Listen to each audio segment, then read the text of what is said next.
Greetings, wanderer, and welcome to the Agora of Athens. I love this Agora.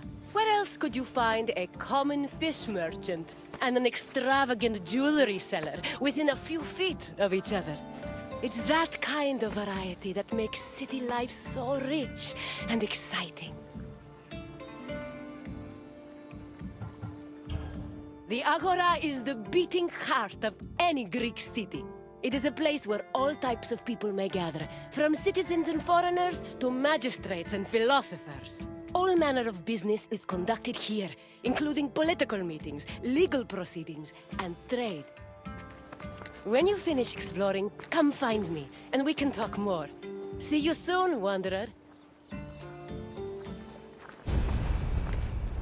Enjoy your visit. I will see you soon.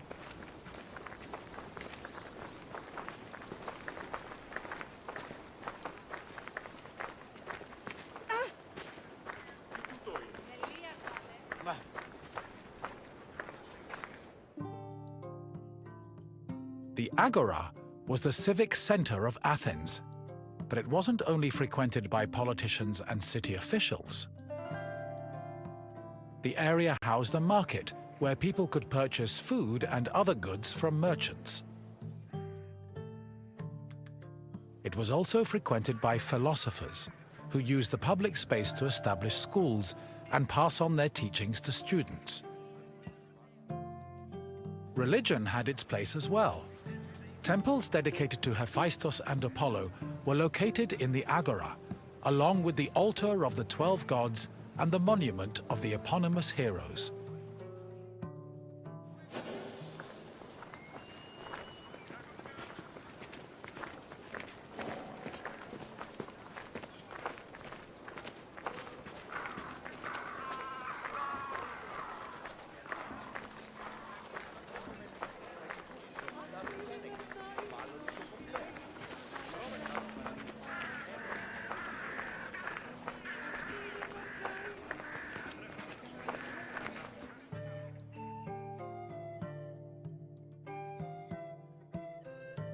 The painted stoa, or stoa poikile, derived its name from the panel paintings on its wall. The paintings were created in the 5th century BCE by famous artists like Polygnotus and depicted Greek military victories like the Battle of Marathon. The stoa served as a public meeting place for citizens, but it was especially popular with philosophers who used the space to pass on their teachings.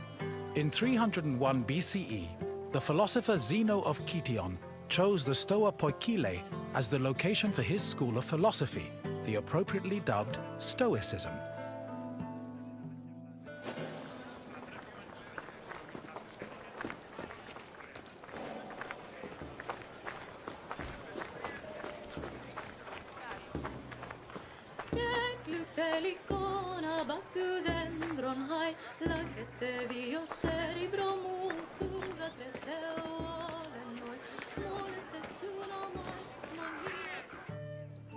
Trade in the Agora was supervised by magistrates. There were 5 agoranomoi who kept order in the market, controlled the quality of goods, and collected market dues. This provided revenue to the city and helped pay the magistrates and those in charge of maintaining order. The market benefited everyone. Customers bought what they needed, merchants made their living, and city officials received the money they needed to keep the wheels of democracy turning.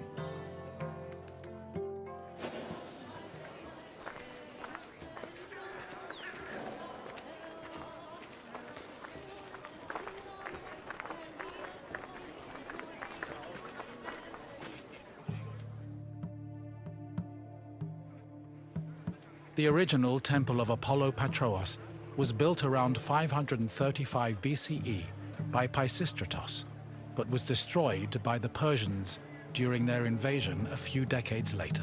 It long remained in ruins, except for the altar, which was left standing as a reminder of the Persian sacrilege. Eventually, a new temple was built in the 4th century BCE. Inside was a statue made by Euphranor, the same artist who painted in the Stoa of Zeus.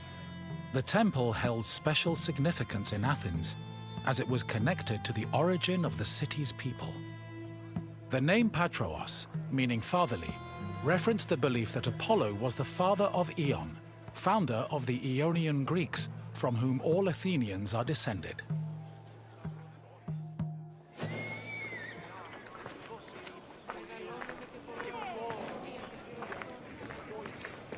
Τι λαμβάνει η χώρα?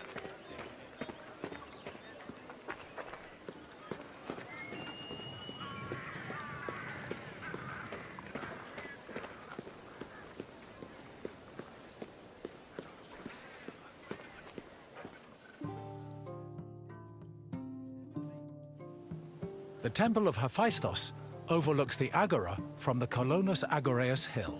Today it is one of the best preserved temples in Greece, owing to its conversion to a church in the Middle Ages. But while this transformation preserved the structure, it also damaged the surrounding sculptures. The temple was dedicated not only to Hephaestus, the god of metallurgy, but also to Athena Ergane, goddess of arts and crafts. Nearly every part of the Hephaestion was lavishly decorated with depictions of famous mythological events, like the labors of Theseus. The Theseus scenes gave the temple the nickname Thesion, a name that lives on today as a city district in Athens.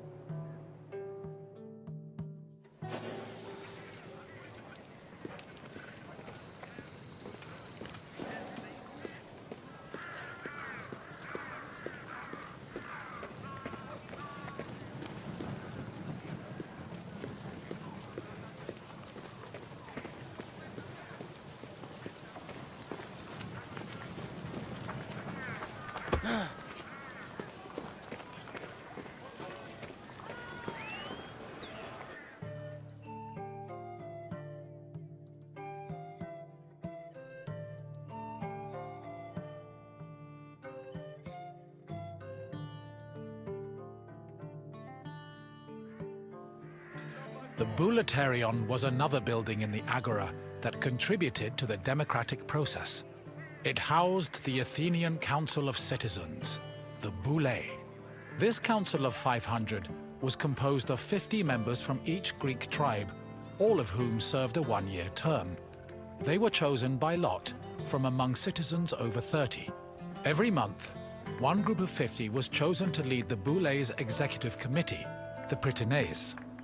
The Prytaneis met every day of the month and called meetings of the full council in the Boulaterion, where they spent their time discussing bills.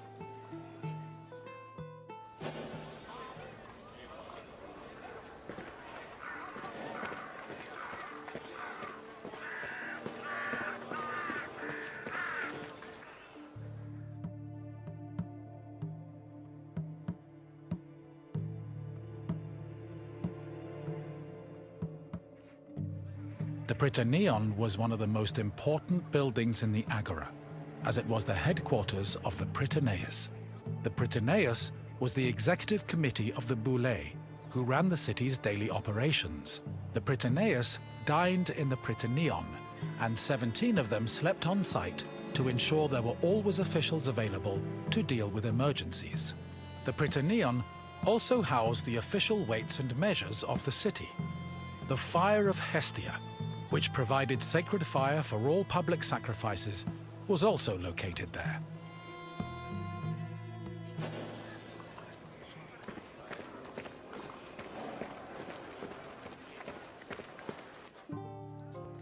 The Heliaia was the most important court in Athens and was presided over by a group of judges called Heliasts.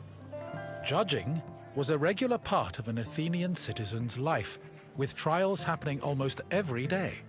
Heliasts were chosen randomly based on two factors. First, that they were on the official list of 6,000 potential Heliasts.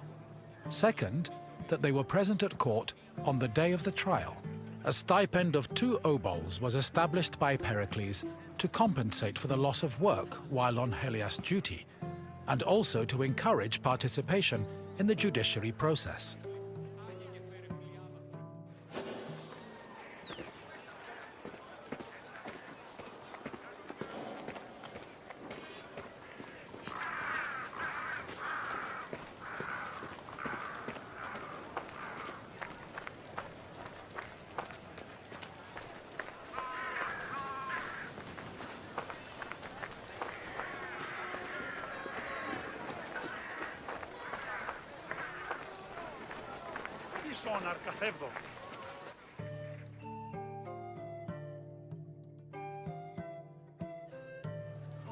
In the Agora, an Athenian could buy and sell many different products.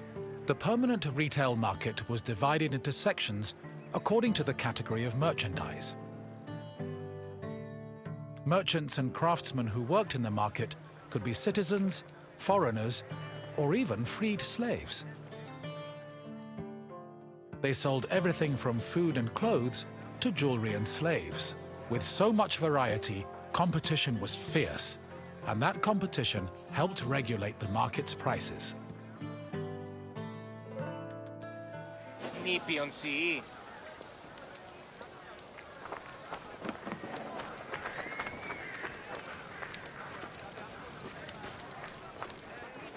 Hey.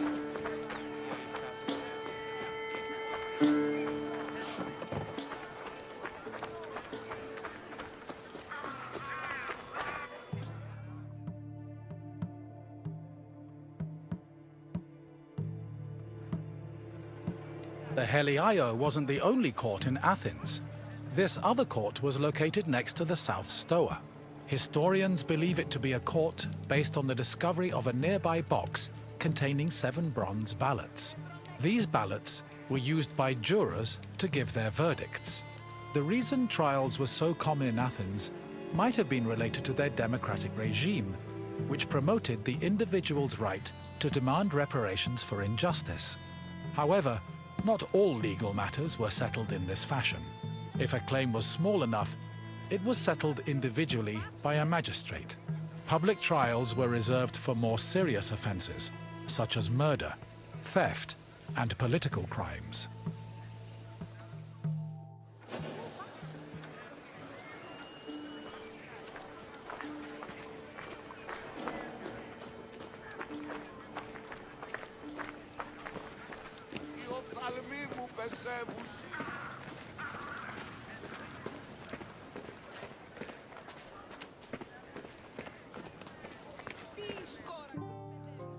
The mint was where the city made its coinage.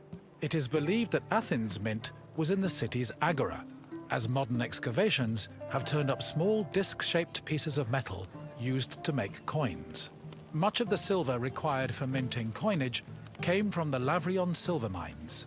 Athens was so dependent on the mines that when they lost them during the Peloponnesian War, the city was forced to melt down a gold statue of Athena to mint gold coins and avert a monetary crisis.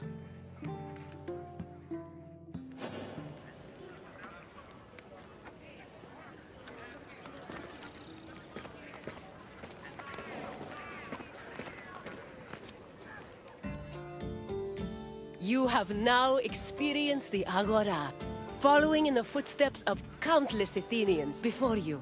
I hope the trip has impressed upon you how important this place was to trade, politics, and law. If you have any questions, don't hesitate to ask.